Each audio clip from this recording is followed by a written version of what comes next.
It's 7 o'clock and we're going to go ahead and start the meeting. And you know what? I'm adjusted on months. I said it was March last month. Welcome to the May meeting. I had to practice that all day. The Salem Historical Society. And we're glad to see so many of you with us tonight. And I understand this is kind of like a Ponderosapark reunion in here. So the meeting should bring back some good memories and some good times, and we hope you will share your stories after the meeting. At this point, I would like to ask you to stand and say the Pledge of Allegiance with me. I pledge allegiance to the flag of the United States of America and to the republic for which it stands, one nation, under God, indivisible, with liberty and justice for all. Thank you. You may be seated.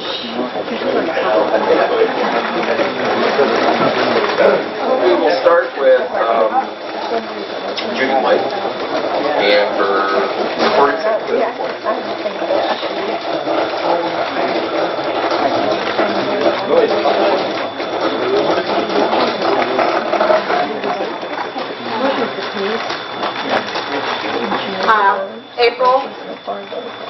April 8, 2014, 49 guests and members present.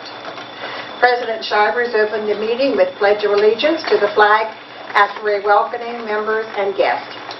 Recording Secretary's report was read from the last meeting. There is no corresponding Secretary's report due to the illness of the Secretary. Curator Janice Flesher gave her monthly report. Tours will be starting in May.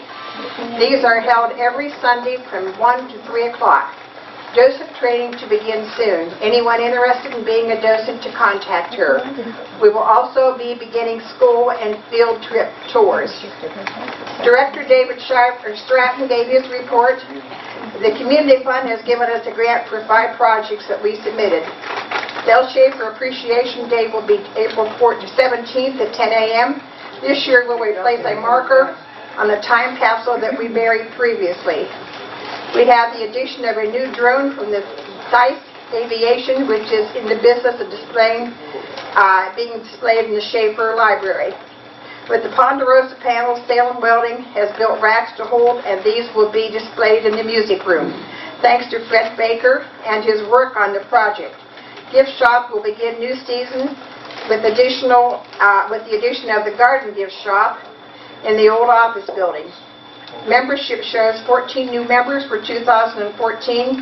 Building and grounds are also working on painting the toy room and reminded everyone that help is always needed for various projects.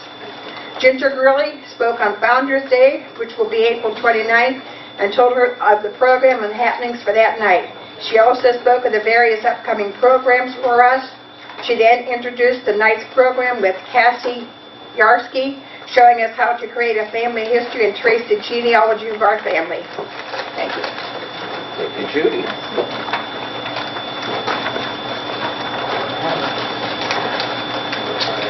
Our corresponding secretary is not with us tonight, so we will have a double report next month. And Martrina, would you like to give your treasurer's report, please?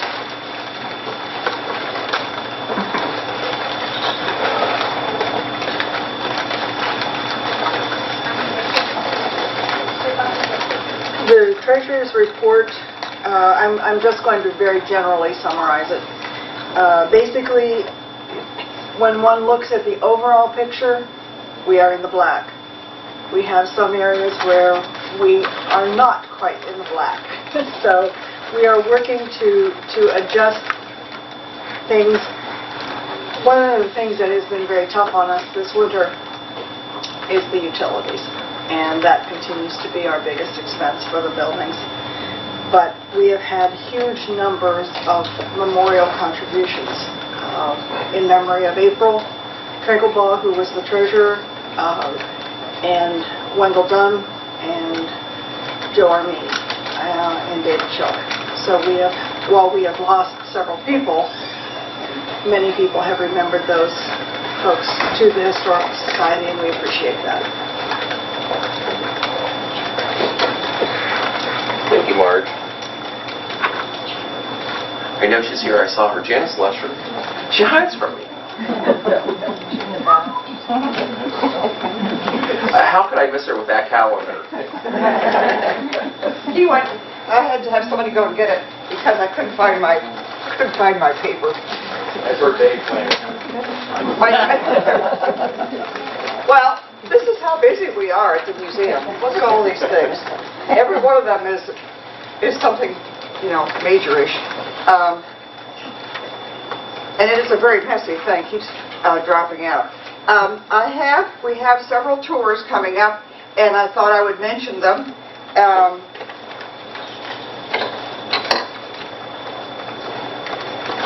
The Riley School is, of course, our major one, and they have, I think, 9 classes, so they take several days. Some of them have already started the bus trips, or the trolley, I should say. The trolley trips have already started with Riley. But on the 15th, we're going to have Gloria, BJ, Judy, and Jerry. And I want to really thank Jerry because he takes half of every school class into the Freedom Hall all by himself, with the rest of us divide up and take them in little bits, and he gets them en masse. Diane, on the 16th we have Southern Local. These are 4th graders, and we'll have 60 kids. And there we have Judy, Nina, and Shirley. On the 20th is more Riley, and we have Ruth and myself. Oh, and we need one more, and Jerry, of course. And what? I didn't write it down, but I will. Thank you. Ginger's coming a couple of times. Not that she doesn't have anything else to do. Then we're going to have East Palestine kids on the 22nd, and we'll have Judy, Nina, Ginger, and Jerry. And then on Friday, also, the other half of East Palestine kids are coming, and that'll be Nina, Don, Ginger, and Jerry. So we are going to really have a busy time. These school kids are so interesting and so interested in so many things. It's just a real pleasure to have them. We're mostly doing the main building and Freedom Hall, not this building. This one is not quite as interesting to children. Although Ginger did bring all the people Sunday to all 3 buildings. Those poor people were probably worn out because Ginger is very thorough and very good. But it is wonderful to have people on Sunday. We've had two Sundays so far, and last year we were kind of disappointed at how many came. But if you know of anybody, encourage them to come on Sundays from 1 to 4, and we'll enjoy having them.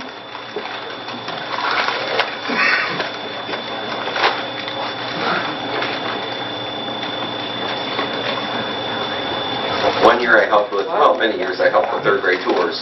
But one year in particular, I don't know what happened, but they wound me up so much, they threw my sleep pattern off. I'd be up at 4 in the morning just thinking about 3rd graders coming, and they're all going to be there. And then by the time I needed to be at the museum, I wanted to go back to sleep. So I time the tours usually now, so it's a little bit better on me. But I really do appreciate all the docents who take their time and energy to give the tours to the 3rd graders, because it is a really wonderful learning experience for them. And if you have not visited our museum, please visit us some Sunday afternoon.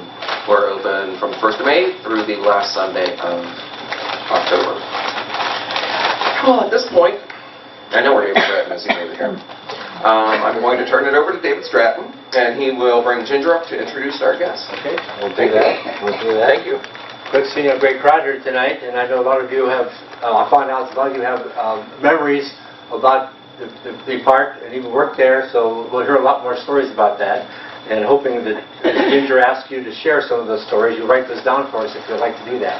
But my report covers several activities of the society. Our membership is always open to new people who want to join the society. Our membership chair is over there, waving her hand if you want to see her. She has a wonderful deal for you. If you're a new member, you get your money back, basically, by giving us your money. So talk to her about that if you aren't a member of the society. We're always looking for new members. And some of the members become active in the society, helping us with projects that we do during the week. As we were saying, we're very busy during the week. We are here 3 days a week, 5 days a week, or all week we're here. But the 3 main days we advertise we're here Monday, Wednesday, and Thursday mornings. But we're here throughout the week as well. But I think she tells me, oldest we have, as of now, 17 new, 18 now. Look at that. You know, just going leaps and bounds. So talk with her if you need to be involved with that. Also, if you're a member, you'll be getting your newsletter. It's at the printer right now, and it'll be mailed as soon as it's ready to go. But if I have your email addresses, we'll send you an electronic copy, as we usually do, so you have a heads up. Some people prefer electronic because all the pictures are in color, and you can read it tonight instead of waiting until it gets to your house. But a lot of people want it in hard copy, which is understandable. That can be arranged too. So it's becoming.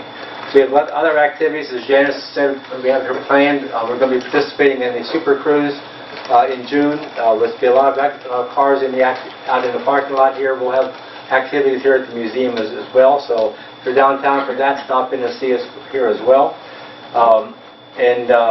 Appreciate Bruce Rogers being here to record us. He works for Western Reserve News. He says not affiliated with Western Reserve Network, which is 4549. He's Western Reserve News. He's done several recordings for us already at Society. He's recording tonight's program, which hopefully will be on the cable or also available for those who couldn't make it here tonight. So those are some of the things that we have planned. I'm going to ask Nina Whistler, who's up there. There's going to be a program here tomorrow night that she's going to tell you briefly about and inviting you to attend.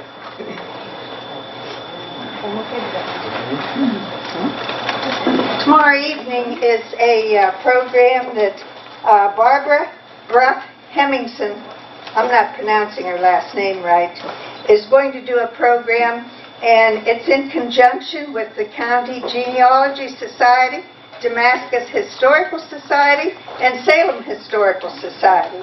So you're all invited to that. Now, Barbara retired as a professor of microbiology at San Diego, and she began editing her grandfather's Civil War letters. And he was recruited from the Mahoning County and was in the 125th Volunteer Infantry. And during the editing of these 250 letters, she came across colorful words and phrases that required research to understand the meaning. And she's going to ask the audience to attempt to give their interpretations of these phrases. She's also tracing her family history, and the French, Moors, and Bruff families, and came from Columbiana County, and her ancestors go back to Zadok Street, who started Salem. So she should be very interesting, and everyone's invited. Thank you. Thank you, Nina. I guess that brings us up to Ginger, who will be introducing our speaker, and she's done a wonderful job of giving us programs. She wants that back. Yeah, I do. Okay. Wonderful job of getting our programs together, and this is Ginger Grilly. She will tell us about what's coming up. I want to first say thank you to everyone who participated or attended Founders Day on April 29th. There were 106 people at dinner, and the program was interesting. We inducted 2 new Citizens of Honor, and you'll be able to see their photos along with our other Citizens of Honor. Another program from one of our neighbors, this Saturday, the Salem Federation of Women's Clubs is having a benefit tea to help upkeep and repair the Smucker House. It's from 10 to 3, or 10 to 4 rather, and there'll be little flyers on the back counter if you think you might be interested. In June, next month, at the meeting here, we will have Idora Park, the last ride of summer. If you're interested, we also have the book on Idora Park in our gift shop, and the author will be signing books after next month's talk. In July, we have a program on the Sandy Beaver Canal. John Horn and 4 other members of the Canal Association will be here, sharing lots of information about how the canal related to Salem and the development of different business and social structures in our county. And in August, don't forget, that will be our Cover Dish Picnic at the Green Eisen Farm. And we'll also be having a program that night on the Century Houses of Salem. And after the program tonight, we will have some slips of paper available over there, and we're going to ask that if you have any memories of Ponderosa Park that you would like to share, that we can incorporate into our archives here, that you write them down. Also, we will be offering refreshments, as weather permitting, both at this building and at Old Main, across the front parking lot, that's upstairs and across the lot, so that you will be able to see the completed Ponderosa Park exhibit if you would like to do that. So the exhibit will be open after tonight's program as well. So without further ado, it's my great pleasure to get to introduce Tom Pauley. Since 1965, he'd been the guiding influence of the park as he and his father, William, took over operation during the first year of the park's existence. Today, he's going to tell us a little bit about his personal connections and some of the people that performed, and his experience lining up talent, and the many years that he was associated with the park until shortly before it closed. Tom?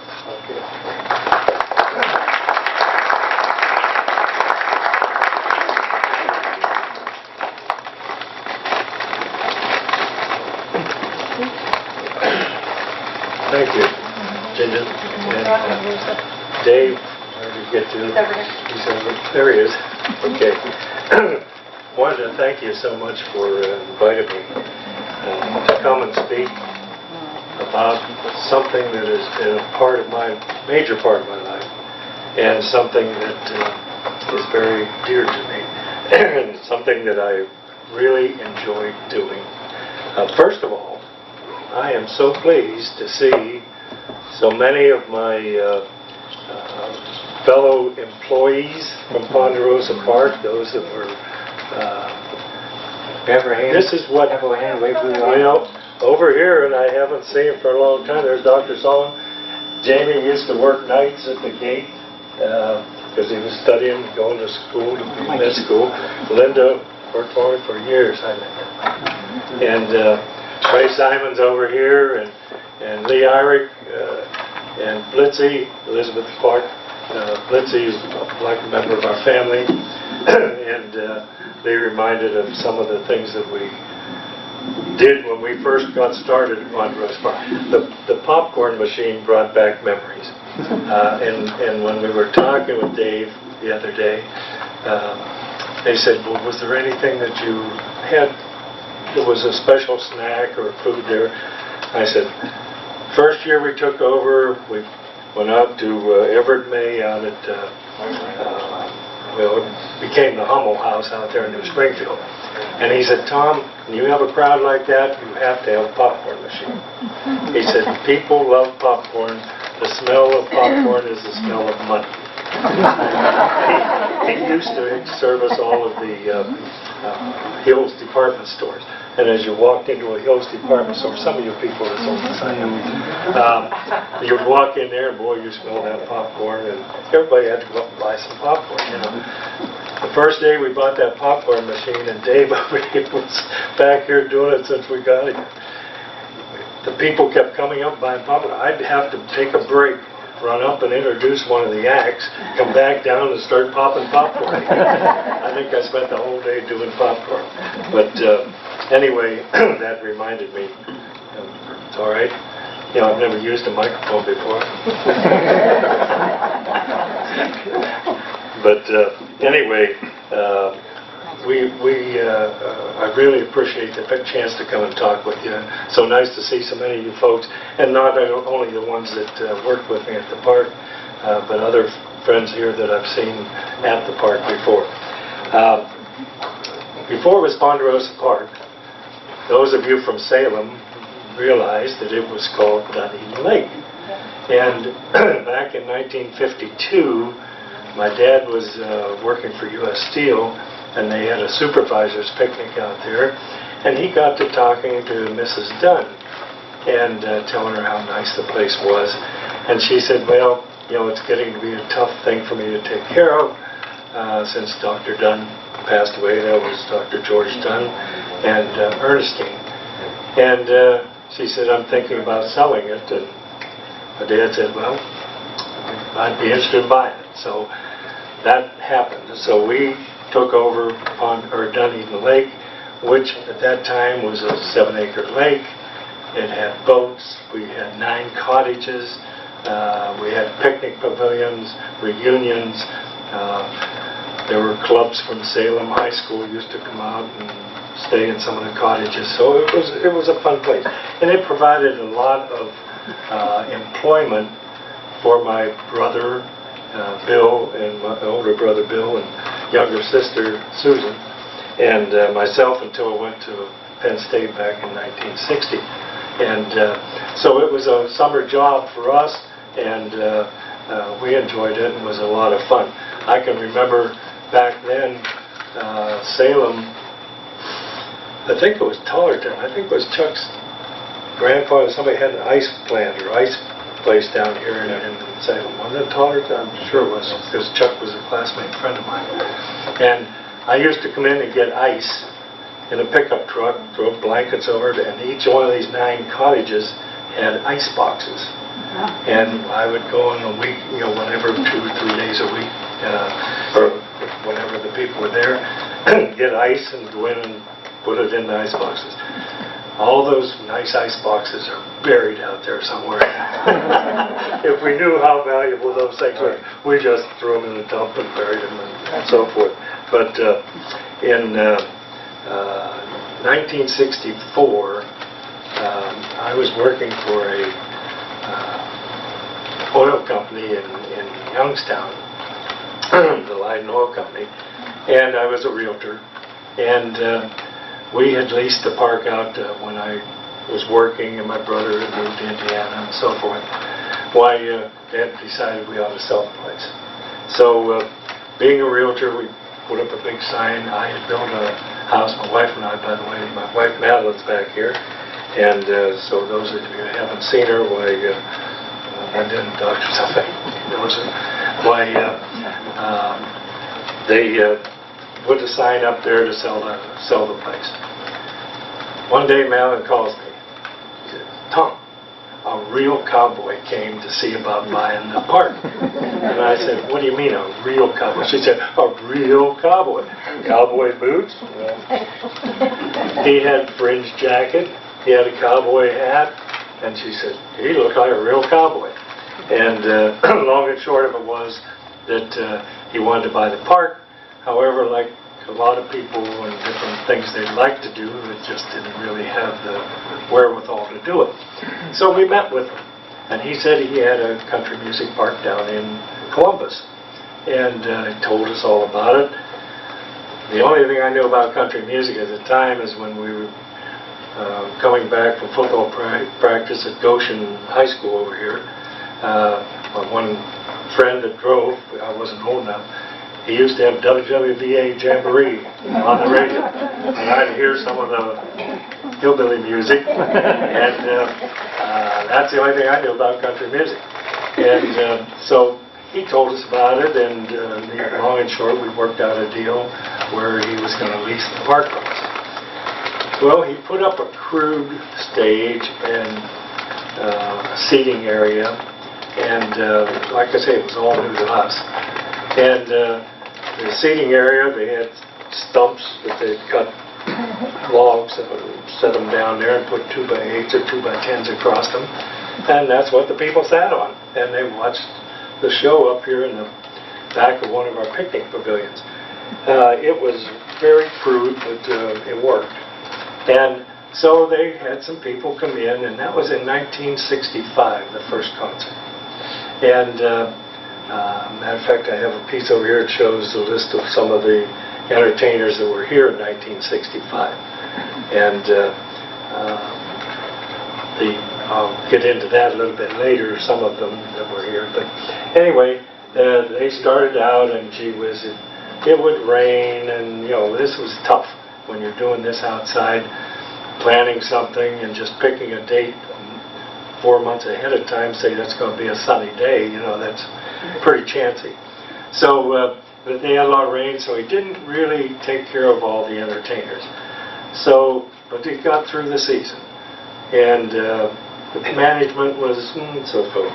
So anyway, in '66, the promoters, or not the promoters, the agents, wouldn't really book talent with him because he hadn't paid some of them. So he'd say, you would hear him on, Tony, I'd like to book so-and-so, and he'd say, well, Don, you haven't paid. Wait a minute, I'll let you talk to Mr. Pauly. So he puts on my dad and says, hey, I own the park. I will guarantee that the artist will be paid. And if you will send them and send a contract, I'll co-sign a contract. So that happened in 1966. And they came along, and the first probably 6 Sundays, I don't remember the exact number, but majority of the Sundays, it rained, and it was nasty, and so forth. And Don would come up from Columbus every Friday. Well, his kids would come up Friday afternoon. He would come up Saturday, and they would get things going for the show on Sunday. One Friday, he didn't show up. Saturday morning, he didn't show up. I called Columbus. That phone's been disconnected. I said, okay, so I called my dad, who was with U.S. Steel in Johnstown. I said, Dad, Don hasn't showed up. There's nobody here. We've got a concert Sunday, and I don't think there's anybody going to be here. The phone's disconnected. Okay, he said, I think the Paulies are now in the country music business. So anyway, we took over. He came up, and I had been working at the gate watching the cars come in and counting the money to come in, because that's how we were getting paid on our lease from him. So had a little experience at that. So anyway, we put on the show. Dad took care of the gate. I went up, took care of the show, and we got through about, I forget how many shows, and we'd sit around, Alan and my mother and my dad, and we'd sit there and say, well, we paid for everything except the advertising, or we paid for everything except the artist, or whatever. So we pooled our money and went into the banks and talked to them, and they said, okay. So we were coming down to the wire, because you can only go so long, not spending more than you take in. Connie Smith was scheduled to appear at the park that next Sunday. We said, look, if we don't make it this week, we're going to have to cancel. We just can't afford to continue. That Sunday came out just like, I think it was yesterday, this morning, whatever it was. The weather, the sun was shining, and boy, cars started coming up the driveway, and we're getting that $2.50 or whatever it was that we were charging at that time. I think it was like, I think it was like $2 or $2.50 or something like that. And we learned real quick, you don't use 50 cents. We're walking around with our pockets change for people. So we raised it to $3 or $2, whatever. And so, man, they kept coming in, and Connie did a great concert and so forth. And we sat down and talked and said, this could be good if it was done right and it was promoted properly, and you didn't have to worry about the weather. So in 1967, well, let me back up and say, we told Connie, you saved Ponderosapark, because we were going to close. So from here on in, every year you want to come, you've got a date. I mean, we just, she's a super lady, still sings on the Opry and still has a great voice. But when Don felt that at least the park, changed the name, and I kind of didn't mention that. He picked out the name Ponderosapark, and that was because at that time the television show Bonanza was on TV and was the big popular thing. So he liked the name of their ranch, which was called the Ponderosa. And as a matter of fact, on the opening day of Ponderosapark, Don booked Little Joe Cartwright. And he was there, Michael Landon. Michael Landon. And he was there, and Little Joe was there just to say hello and all this sort of stuff. And the people thought that was pretty cool. So that was the actual beginning of Ponderosapark. And then, as I mentioned, they had a lot of rain and so forth. And so he didn't show up, and we became country music people. Well, we realized the potential was there, so we built the first all-weather theater in 1967, and we could seat 1,500 people underneath the roof. And that's when we developed a little slogan, rain or shine, it's fun time at Ponderosapark, trying to let the people know that they didn't have to worry if they'd been there the year before, it got rained out. And then during the late 60s and 70s, there were quite a few additions put on at Ponderosapark. And the slides that you were showing here were, or the video that Dave was showing was brought back some great memories, some things that I'd even forgotten about. But we built the trading post down front where we had lots of boots, and you even had to chase people that stole things, didn't you? Linda took off after, so I said, oh my gosh, don't. She went out and ran them down. But we had the trading post, we had the ice cream parlor where we had the soft serve ice cream and the popcorn. We had the chuck wagon where we had pizza, hot dogs, country fried chicken, Flavor Crisp chicken. A little story about that chicken. George Jones, every Sunday when George Jones would come in, his bus would pull in, and Shorty, his driver, would pull over there and park, and he'd get the thing out for the digital, or for the satellite TV so that George could watch the golf tournaments. The next thing he would do is come across to the chuck wagon, and when we saw George's bus pull in, Betty ran the chuck wagon, and with a lot of people there, they put down a dozen wings. Now, you go to wing places today and you get these little things like this. Man, these were chicken wings, big chicken. And George loved our chicken, and he went over and would pick up 15 or a dozen wings and take them back over to the bus. That was his ritual coming to Ponderosapark. And also that George Jones never missed a Sunday at Ponderosapark. He was pretty much known as No-Show Jones, missing concerts, but he's never missed at Ponderosapark. And then we had the casino for kids. We had video games there. We had the country store down front. The keg. There's some pictures here where we had draft beer.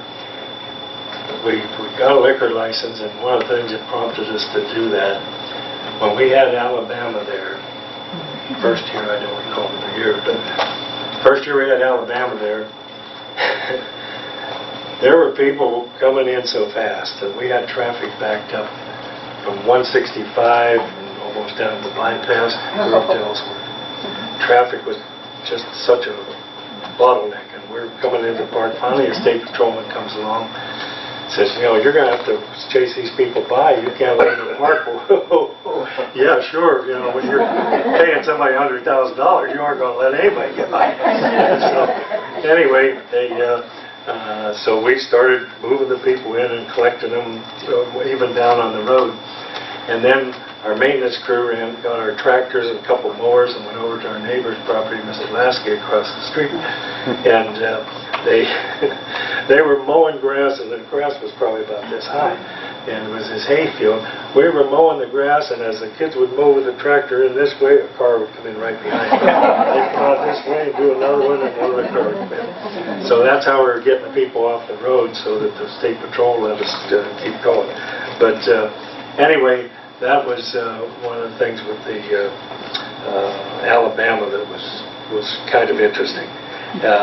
We had, during that period of time also, in the late 60s and the 70s, the seating area in the all-weather theater, as we called it, was increased to about 4,000 people. And then we had seating on the lawn up there. So it was a nice family place. People enjoyed it. It was a family-type place. One day I was out working, and fella come up in a little Mercedes convertible, and okay, and I'm out in the field, and he drives out through the field, and I'm on the tractor. He comes up and he says, "Mister, do you own the park?" And I said, "Well, my dad and mother own it, but I'm vice president. What can I do for you?"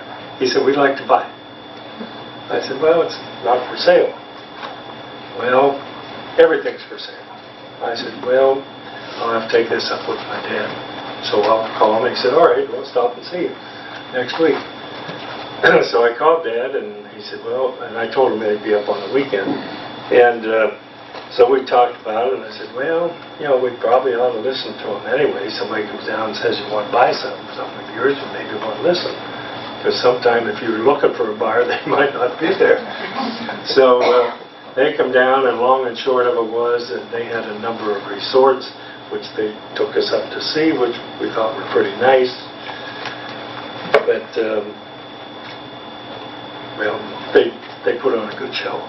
But anyway, so they said, "Well, we'd like to buy it." And we said, "Okay, we'll sell it if, and if." They said, "Okay, okay, and okay." We sold the park. So part of the stipulation was that they were not into the country music part, they were into the resort marketing of campsites. And but part of the deal was that I had to stay on and work with them for 5 years and book the talent because they knew nothing about it. And I said, "Fine, I will do that," and I stayed there. The one thing that they did, they increased the seating capacity up to 5,000. We graded and sodded the lawn out in the back, so that we had an additional 5,000 seating area on the lawn. They did the resort part. I had nothing to do with that, so if any of you people got involved in that, not me. I had nothing to do with that one. And that caused the demise of the place. But then they turned the Red Garter Saloon into a full-serve Damon's restaurant. They had a Damon's franchise up at Warren. And so we had great meals out there. We had bands there on Friday and Saturday night. They built the swimming pool over there, which many of you probably have heard. It had a beautiful guitar-shaped swimming pool in there, and built by Burnett Pools out of Warren. And it was very nice. They did things very nicely. And so for that part of it, I thought they did a good job. They got into some financial problems and went into Chapter 11.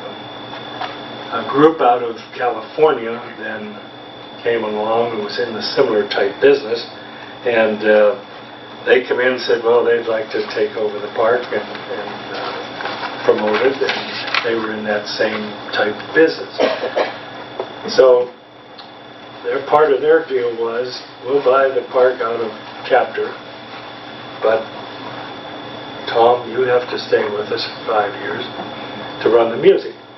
And well, I had to work anyway, so I said fine, and did it. The one thing I will say for both of those, because they've done things, that's one part that tears me up, is the way the park looks today. And that was those people's fault. And so that part bothers me. But a couple of the good things that they did do some nice improvements, and they let us continue the concerts. They gave me an open checkbook. to go down and book talent. I would go down every October. We'd go down, meet with the agents of all the entertainers, and put together a schedule and get it worked out and go for the season. They never questioned me whether I was spending $5,000 or $100,000. They said, you know the business, we don't. And so I would do that. And one thing that it also caused the demise later on, we have been doing this for a number of years. We'd go to Nashville, starting with my dad and mother, and Madeline and I would go down there, and we'd have a nice time and look at the artist and say who we wanted to get. And we would say, okay, we want Bill Anderson, or we want Conway Twitty, or Loretta Lynn, or whoever it might be. And they'd say, what date? And we'd mark it down, and they'd say, okay, you're set. And that was it. The day that Loretta or Conway or whoever it was that came, they would pull in, they would do their concert.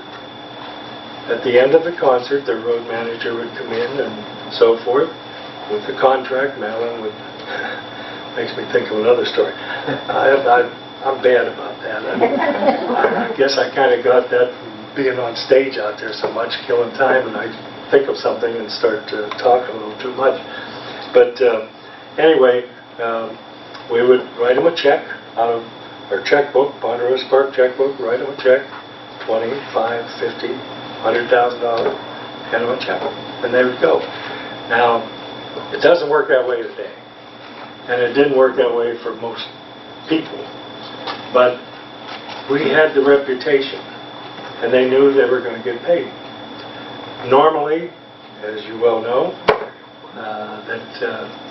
there's a 10% deposit when you sign a contract, and in another 30 days when they send the signed copy back, you send them another 40% so that you're 50% paid. And then the day of the show, before the concert goes on, you have a cashier's check form for the balance. And that's the way most of them work, but we had that reputation. And as I mentioned, that caused one of the problems, which diverted a little bit, but I got one weekend there, and when Hank Williams Jr. was there in 1996. And nice show, everything went fine. I get a call, basically did the show on Sunday. On Tuesday morning, I get a call from Tony Conway of Buddy Lee Agency, his manager. Says, Tom, how's everything going? Blah, blah, blah, blah, blah.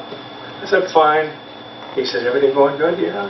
They did a nice show and so forth. What's, appreciate the call, but what's the problem? He said, the check bounced. Whoa. I said, Tony, don't leave your office. Now, they're an hour behind us.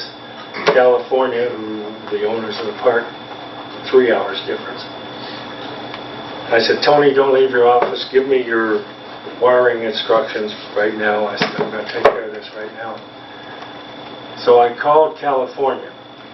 Well, I was so upset. I don't even think I needed a telephone. They probably heard me out there.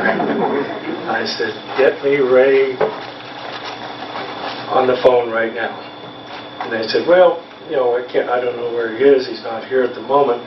I said, well, I told him, this is Tom Pauling from Ponderosapark. And I said, if he doesn't call me in 5 minutes, Ponderosapark is going to be closed. There will be no more concerts, no Johnny Cash, no nobody for the rest of the season. We're done. Guess what? They found him. In like 2 minutes. And he called, and he, of course, apologized. Yeah, right. And I said, here's the wiring instructions. I'm waiting here at the office. So Tony Conway calls me and says he's received it. And I said, in the meantime, send me X number of dollars for the next act that I had coming the next week. I said, I don't want to go through this again. I want to get a cashier's check. So he did. They wired the money. wired it to Buddy Lee Attractions and wired them to me. And that's how we managed to get through the rest of the season. I made sure that the money was there because they were trading on my name. Now, we worked with so many nice people from Salem, the hiatus people out here. They were great. And these people that last year, they weren't paying their bills. So I would have suppliers and so forth calling me and I was trying to juggle around what money they would put in my account. And I said, this is getting too rough. So I made sure that our employees that had been with us for a long time had jobs. I told them to start looking because I said, I can't do this. And so at the end of the '96 season is when I told them that I was not going to be there any longer. And so that was the final in October of Alabama. I had October, wasn't it? I think it was October '96. I have the schedule over there.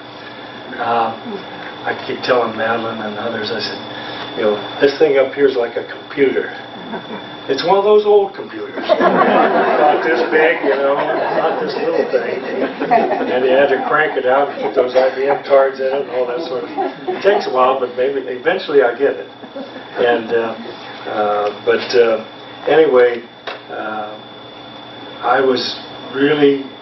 I felt bad, but I just couldn't work at it anymore when they were just not taking care of the employees and people that I bought merchandise from, and they weren't paying them. So that's when I called it quits for that. I really enjoyed it. '96 was the last year, and then they, being the group from California,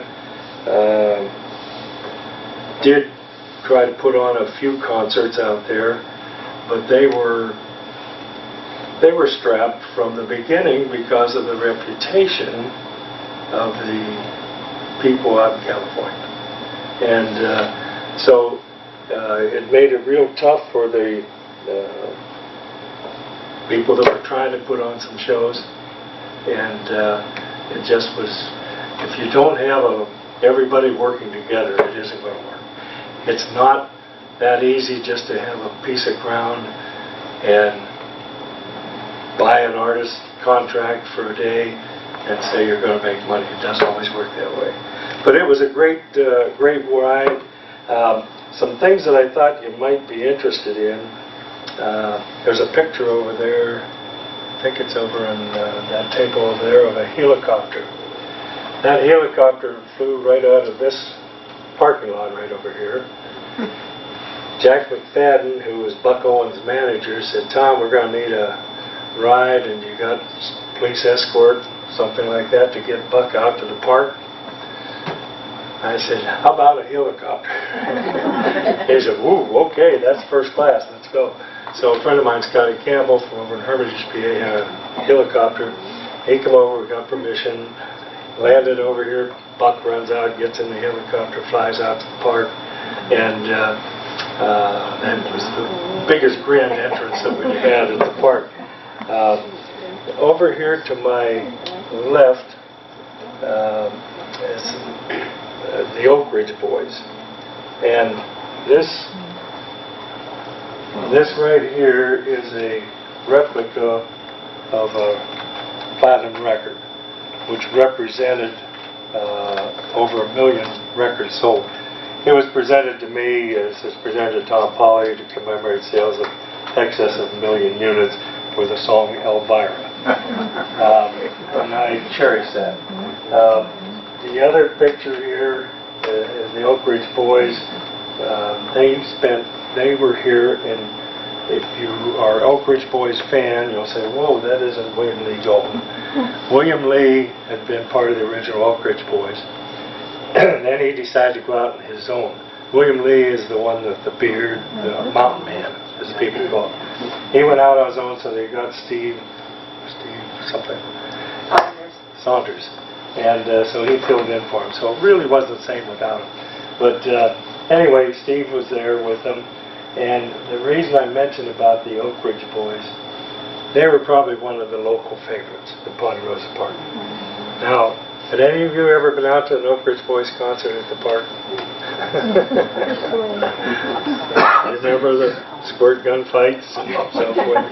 The Oak Ridge Boys, it started out, Joe Bonsall came out one day and he had a little pair of sunglasses on. And they had little windshield wipers on. And he'd squeeze a little bottle here and water would drip down and he'd get over. Then he'd go over near the edge and squeeze the bottle and windshield wipers, a little bit of water would go out towards it. Then he reached in his pocket and pulled out a squirt gun and would squirt some of the people on the front row. These were all season ticket holders. So the next year, the people brought their squirt guns. Squirt, squirt, squirt, squirt. Then the next it increases to those numbers. All of a sudden he's out here shooting people in the back, about 6 or 8 rows back. And they're doing the same and just kept escalating. I don't recall what year it was. The last year they were there probably. And they had, by the way, they had been coming to the park for 20 years consecutively. That's where this picture is.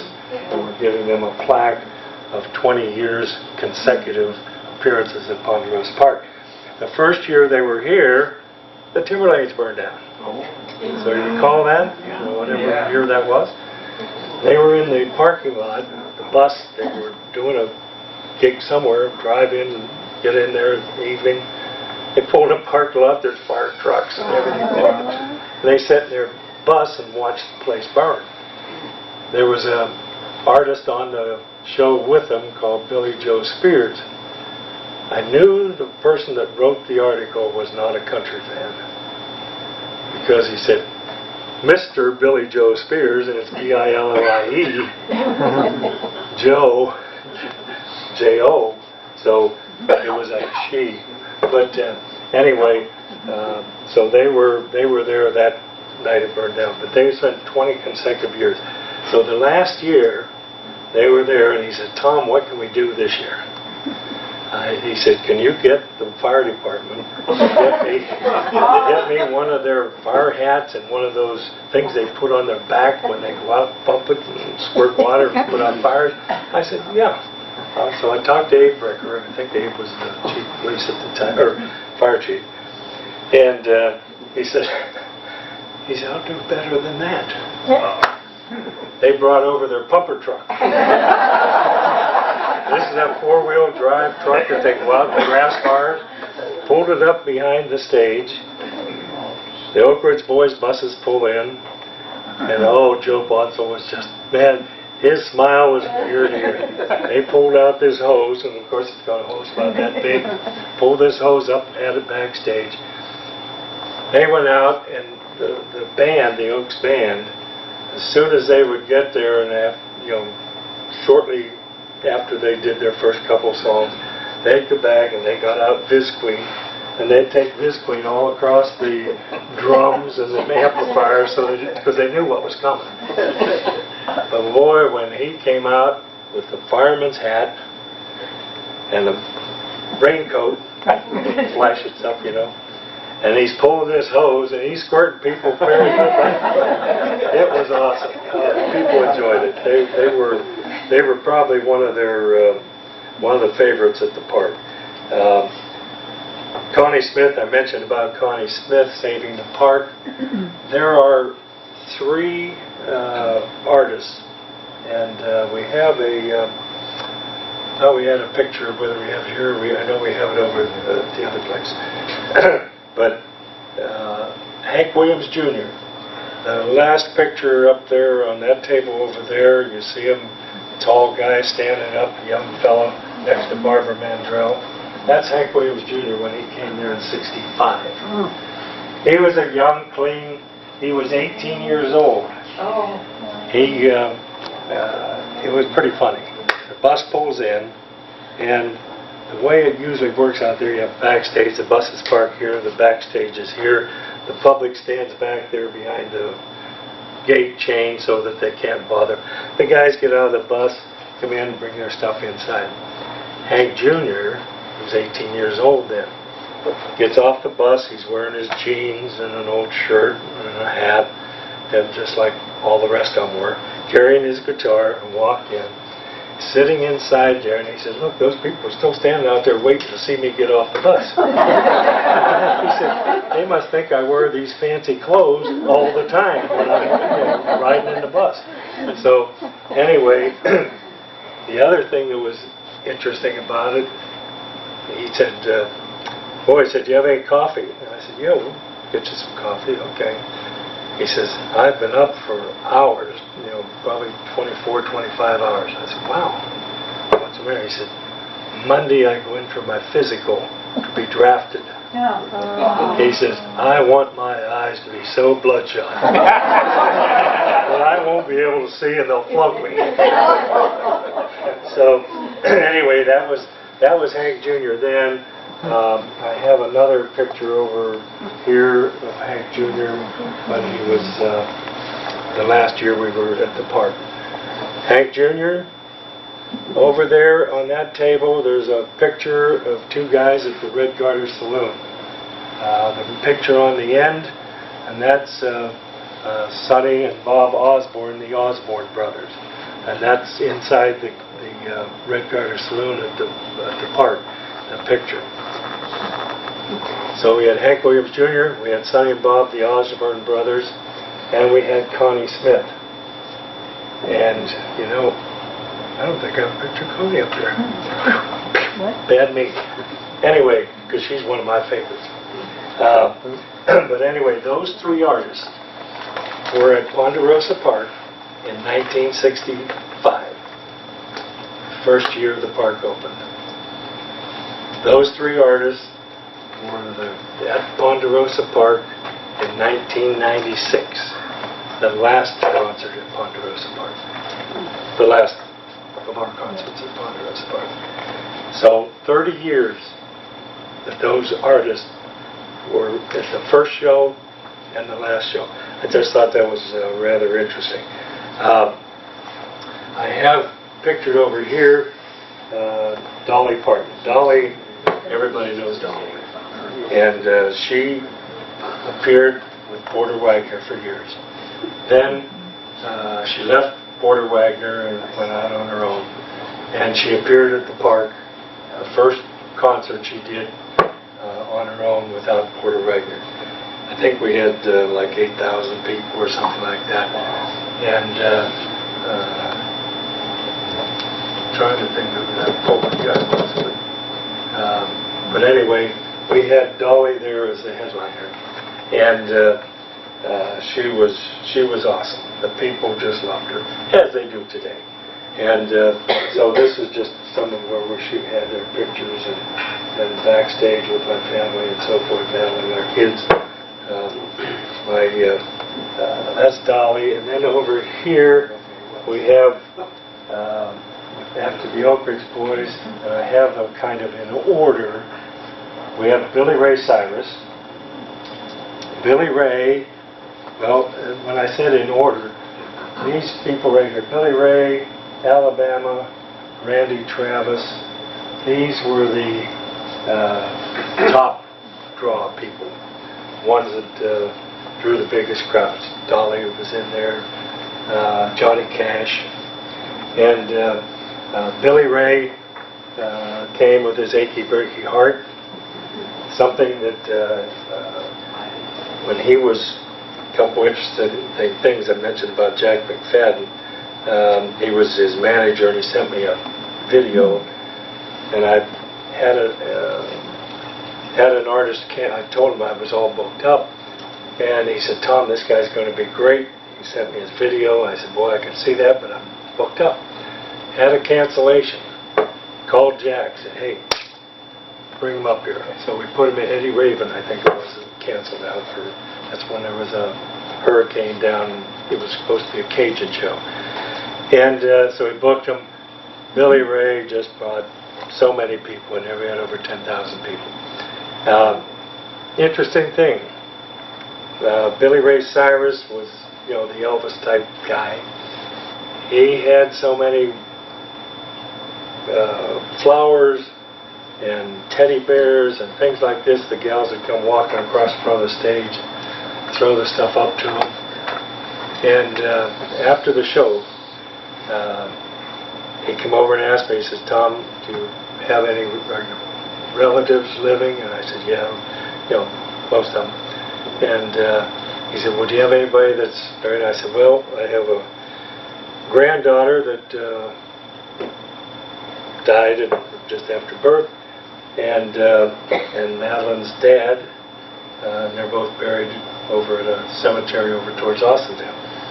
And he said, "Well, could we take these flowers and so forth over there? Would you gather up these teddy bears? Do you have a children's hospital around?" I said, "Yeah, Todd Children's Hospital." He said, "Can we take all those and give them to the kids at the hospital?" This is the guy that's sex symbol, supposedly, being tough guy and so forth.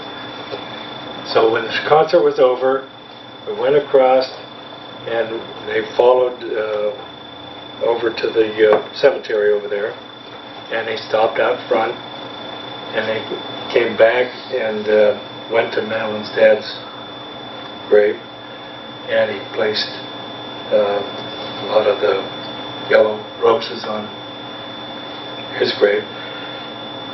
Don Slitz, who co-wrote Achy Breaky Heart, said, "Billy, here's a guy that's a veteran." So they walked around and found veterans and put red roses on those grave sites. Then he said, "Where's your granddaughter?" And she was over in the infant place. They went over there and he took all the yellow roses, or the pink roses, I'm sorry. Took all the pink roses, laid them on Brittany's grave. And he said, "Don, come help me." And he said, "Let's start." And he sang Achy Breaky Heart over my granddaughter's grave with all those roses on it. It was, of course, it was very emotional, but it just kind of told you that some of these entertainers aren't all what you think they are. There are some that vice versa, look real nice, but he was certainly a special person. We had a couple things there. He was going to be appearing with Billy Ray Cyrus. You shut me off whenever, because I have a problem with that. Matter of fact, a little story about that too. Kenny Rogers, I have his picture over here. Kenny Rogers was there, and on the Monday we get a phone call, and Jan or Denise takes a phone call and says, "Just a minute." She says, "Tom, there's somebody really mad." I said, "Okay." Those are the ones I always got. She said, "We came down there and we were to see Kenny Rogers at 2 o'clock or 2:30 or whatever time. I usually have on 3, I think. And we usually would put on an opening act, a local band, and an opening act, and then the main star. And then it would come on at 3 and go to about 4:30. She said, "We got down there at noon and to get our seats, and we expect to see Kenny Rogers. And this gray-haired old man with a white hat on stood up there and talked and talked and talked." And he said, "It took so long, we were upset." I said, "Well, I'll tell you what, you got to the right person, because I am that gray-haired old man with a white hat." And I said, "But I'll tell you what, I'm up there talking, but you can't see that there's a curtain behind me where the entertainers come out." And I said, "You can see that, right?" "Yeah." "Well, there's their road manager, stage manager, are right back there. And they're the ones that say, 'Tom, string it out. Tom, we'll be ready in 3 minutes. Tom.'" So when I'm out there talking about popcorn and chicken and all this good stuff, and when you get your books and whatever, I'm doing that because they're telling me. And I said, I've never resorted to telling a joke on stage. I just don't like it. And so I would talk about the people and the radio stations and whatever. So anyway, she was upset that I didn't get them on a little quicker. Randy Travis holds the record, something that you might be interested in. We had 2 shows. Most of the artists would only do 1. Randy said he would do 2, so we were able to sell out reserve seats for both shows. There were over 5,000 reserve seats, and he has a record of about over 17,000 people there in one day. Alabama and Randy Travis and Billy Ray Cyrus, they were all in the plus 10,000 people there. I think in another thing that I had, I started to tell you about Billy Ray Cyrus. One other thing, he had a Today Show. I think it was going to be on the Today Show, so he said, have to get out of there just as quick as I can. So I said, okay, and I said, I'll have Madeline, he's got to be to the Pittsburgh airport. So I said, Madeline, she'll take him there. Well, she had gone in and picked him up at the airport, or at the Timberlanes, and brought him out. So his manager comes over to me and says, Tom, I've got to talk to you. I said, well, what's the problem? Well, we've got to get to the airport. And he says, I think, do you have another driver? I said, well, yeah, I can get you a driver, but what's the problem? Well, Madeline's very nice, but she wasn't very aggressive, and we're going to have to get... I said, well, if you want to get from here to the airport, there ain't anybody going to get you any quicker than Madeline. Now, she may have been being polite and so forth, bringing you out here, but if you're going to go, she will get you there the quickest. He said, you're sure of that? I said, no problem. So when the show was over, as soon as he came off the stage, he ran out to the car. We had it was a town car. Sitting there, the doors open. Billy Ray jumps in the front seat beside Madeline. She got the motor running. His manager back here and road manager back here. They started out, and I told Madeline, I said, once you get started, do not stop. If you stop, he's there for an hour. So you cannot stop. No circumstance. Do not stop. So he said, okay. So we had the chains across the back there. They opened the chains up and they had ropes out, get the driveway out there, and a third of the way down the driveway so they could go. Now she starts going zoom around there and so forth. They get out and the crowd is holding up against these ropes. And Crockett, one of the fellows that worked for me, he's standing there holding the rope this way, and people were pushing against him, and Madeline's coming with this Lincoln coming down there like this, and Crockett's getting pushed out, and he goes like this to brace himself. She ran over his foot. All of a sudden, Crockett's standing here like this. Billy Ray's right here. Billy Ray sees Crockett go out of sight. Billy Ray says, I think we just ran over something. Madeline says, don't worry about it. He says, Tom said, don't stop, and I'm not stopping. Okay. Do you think they're going to sue me or Tom? Don't worry about it, they'll sue Tom. She got him to the airport. So that was, I thought it was rather neat. We had a couple other things that were neat. Timberlanes was always our motel of choice. The entertainers always wanted a Holiday Inn or something like that. We said, hey, Soph Paparotis runs a great place, a fine restaurant, and it'll stack up with any Holiday Inn. So they would rely on my expertise and say, okay, we'll go ahead and go to Timberlane. And so they were all happy there. Dolly was there when she was here. Her bus is out here in the parking lot. The crowd is around, it says Dolly Parton on it, and everybody wants to see Dolly. So Dawn calls and says, Tom, we can't get Dolly out to the bus. The people are in the lobby, they're out in the partway across the road by the bus. We can't get her out of here. I says, all right. I talked to Soph. He said, I'll get her down out through the kitchen, the back alley. Madeline goes down, pulls into the back alley back there. That's in there, they're watching for. Dolly comes out, jumps in the car, out towards the park. Goes out to the bypass out here, pulls off the side, because the rest of them dawn and then walk out, got on the bus, started the bus up, and away they went. The people were, where is she? You know, well, she goes out when they turn on the bypass. Why, Dolly jumps out of the car and onto the bus so that she's in the bus when she came out to the park. We had Roy Clark. His picture's over here, I think. Do I have Roy's over there? I'm not sure. But Roy was a super guy. And a couple of stories with Roy.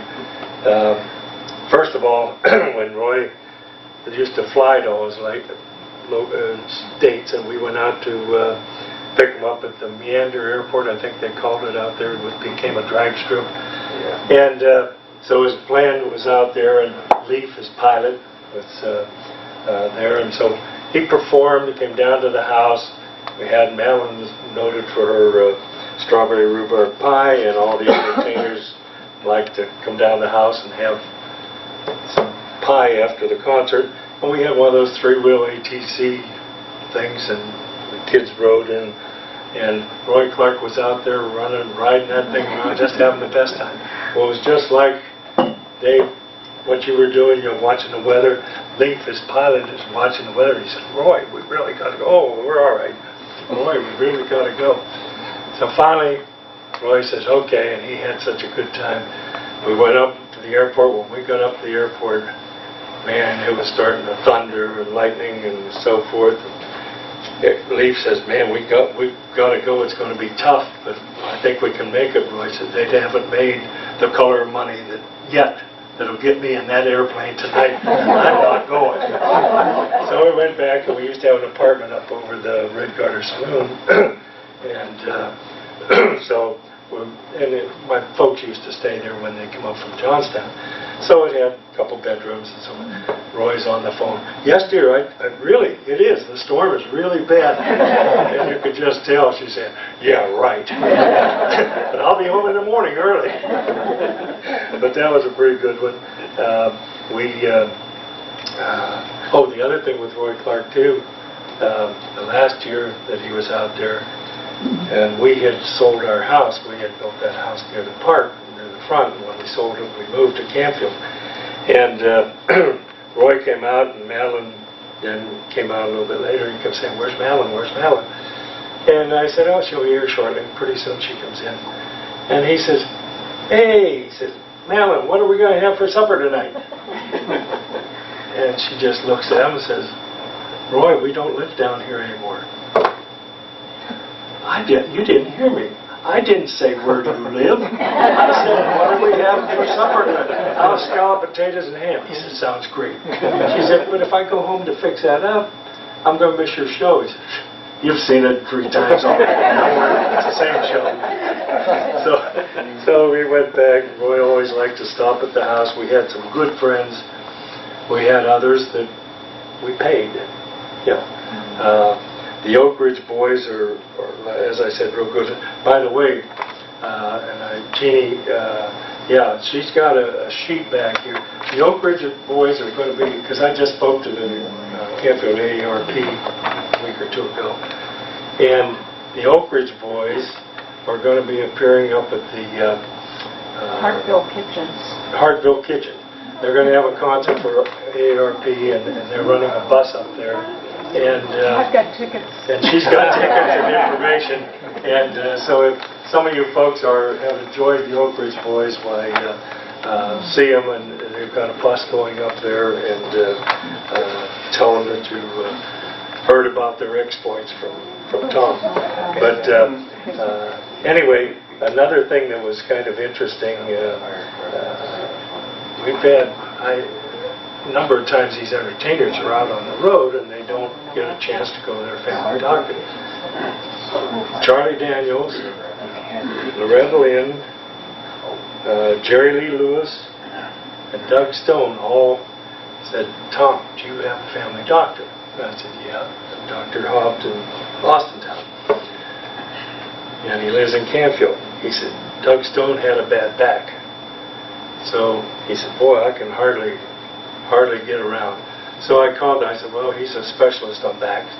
So I called Doc, and he said, gee, it's my daughter's graduation. He said, I can't come out, but he said, if you'd meet me at Canfield, because they live right around behind Canfield High School, meet me in the Canfield parking lot, I'll come out.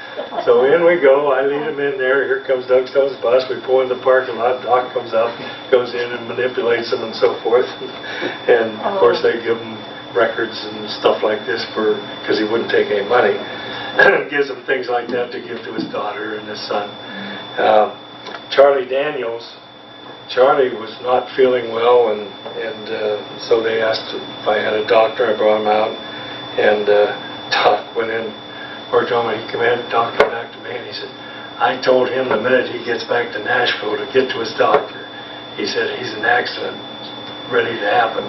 And he had some real bad high blood pressure and so forth, and was very ill, and got back to Nashville in good shape. The best, well, two of them, Jerry Lee Lewis. Jerry Lee Lewis was a character, and you've all heard about maybe Jerry Lee Lewis. And Jerry Lee was scheduled for Toledo on their waterfront on Friday night, the Jamboree in the Hills on Saturday, and Ponderosapark on Sunday. He got in there, he said, oh man, I'm not going to be able to do 3 shows. So he said, if you hear that I did not show up at the Jamboree in the Hills, don't worry. You know where I am. I'm in the hotel here. Because we had picked him up at the airport and brought him into the hotel. He said, I know I can't do 3 shows. And Friday night, I'm up there in the water, the damp area. He said, I won't be able to do that show, so I'm just not going to show up there. But I will be in Ponderosa. So, boy, I had people call me, Tom, Jerry Lee didn't show up. You better see about getting somebody to replace him. I said, oh, he's never missed. I feel good he'll be here. I knew where he was. And I'd taken Doc Hobbs over to the hotel to give him some stuff for his throat. And it was interesting when Doc, and he asked Doc, he said something about, did you go to Vegas? And he said, yeah. And so happened they were going to he was just taking his family out to Las Vegas, same time Jerry Lee was performing out there. And so he said, well, we're going to be there. He said, here's my card, call me, when you get out there. So Doc did, and he said, they went over and they said, yeah, we're expecting you. And he said, any of you have been to a concert, they have their tables out here with their shirts and records and hats and books and all this sort of stuff. And he said, Doc, come on. And his road manager goes over and grabs Doc's 2 kids, he has a boy and a girl. Says, come with me. Walks around behind all these people in the back of the thing. You just pick out whatever you want. He says, take one of these, take one of these. And Doc says, kids felt terrible. Here's all these people lined up waiting, and he's handing their kids. And he said to Doc, he said, today's my birthday, and I'm having a party in my room. So he invited Doc up to the... So he didn't get money, but he had some good experiences. The best one was Loretta Lynn. And Loretta Lynn came in one day, and she comes in off the bus, and she says, hi, Tom, how are you doing? I said, oh, my God, Loretta. Stop talking. I got something I can't. I said, don't talk. She said, I won't be able to do 2 shows, I don't think. I said, look, go rest your voice and so forth. And Kenny, her manager, said, do you have a doctor? Yeah. I said, okay. So I called Doc. He said, okay, I'll be out there. So I told Kenny. I said, he drives a black Lincoln. Okay. So we have the entertainers' buses here behind the chain and rope and so forth. And over here are the other opening acts and local special people and so forth over across the way. So his manager Kenny's watching, and here comes this black Lincoln, goes in park. Out gets a guy carrying a black briefcase. It's a briefcase. Walking along. Kenny walks over to the gate, lifts the gate up, says, come on with me. Walks him over, opens the bus door, gets him in, starts walking back, and he says, you going to be able to take care of her all right? He said, what are you talking about? Here it was a talent agent books a lot of local talent. And I've been there to see one of his acts perform. He says, "Aren't you Dr. Hobbs?" He said, "No." "What are you doing in here?" He said, "You told me to come in here." So he said, "Get out of here." He was almost back to the red stateroom in the back of the bus. Then Doc came. It was so funny. He says, "My goodness gracious," he almost took that guy right back to Loretta's. But that was, those are some of the neat things that we had. Waylon Jennings has been one of our favorites. Merle Haggard, nice people. Merle called me. We had been to Nashville when we booked talent in October, and December, Madeline, I think it was somewhere around December, that Merle had said, "We'll see you guys after the concert," and Merle said, "We'll come back to the bus after we perform." And we went back, the bus was gone. Said, "Somebody, where's Merle's bus?" "Well, he's gone. If I'm gone, I think it's gone up." Okay? And so anyway, he called. He said, "Tom Polly Jr., that's back when you used to make person-to-person calls." And said, "Yeah, it's Tom Polly." He said, "This is Hag." I said, "Where are you, in town or what? Come on by." He said, "No, I'm out in Tahoe." And I said, "Well, what are you doing?" He said, "Well, I'm in between shows." And I said, "Well, great." He said, "You know, I like you and Madeline," and he said, "if I never work for you again, you people are super, and I like her, and I consider us friends." And he said, "I felt so bad when I told you to come back to the bus down in Nashville in October." And I said, "Oh, I didn't think anything." They said you had a date. He said, "I forgot. We had a date in Memphis, and we had to leave. That's why they had us on first." So he left it, and it really made him feel good that here's somebody as busy as he is, and everybody's always trying to get their attention. It was bothering him that he had told us that. A couple of little things. Al Cleveland from Salem, former Chamber of Commerce. Al told me one time, he said, "Tom, I never would have believed it." He said, "I was at a convention or something else, I think it was San Francisco. And he said, I'm on a plane coming back," and the fellow said, we're talking, and he said, the fellow said, "Where are you from?" Because they were flying into, I don't know, Cleveland or Pittsburgh. Don't remember the exact place. And he said, "Where are you from?" He said, "Oh, I'm from a little town between Cleveland and Pittsburgh." He said, "Oh, where's that?" He said, "Well, you probably never heard of it." He said, "Salem, Ohio." "That's where Ponderosapark is." Al was blown away. He thought, man, that was something. And one other little thing that I thought was kind of cute was the fellow that started the park. Don Whitehouse was his name, and it left. Connie Smith concert, towards the latter part of when Polly still owned the park. My dad was working the gate, I always ran the shows. Dad's standing there, and a guy comes up behind him and says, "Bill, you aren't going to hit me, are you?" And that voice sounded familiar.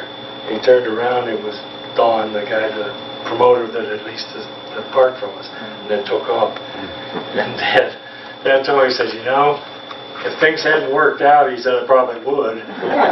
But he says, now I almost have to kiss you because it worked out real well. But anyway, I just want to say thank you to the Historical Society for doing so much for Ponderosapark to keep the name Ponderosapark. I think we were good for Salem, and Salem was good for us. And I know this, that nobody probably has said the word Salem, Ohio, in the tri-county or tri-state area, West Virginia, Pittsburgh, Pennsylvania, and Ohio, as I have, because I did all the commercials. And always, Ponderosapark, Route 45, 5 miles west of Salem, Ohio. That's where we signed off every TV or radio ad. But Salem was good to us, and I want to thank you for keeping it so that people will remember, and as a tribute to Ponderosapark and a tribute to the Pauley family. We thank you. Appreciate it.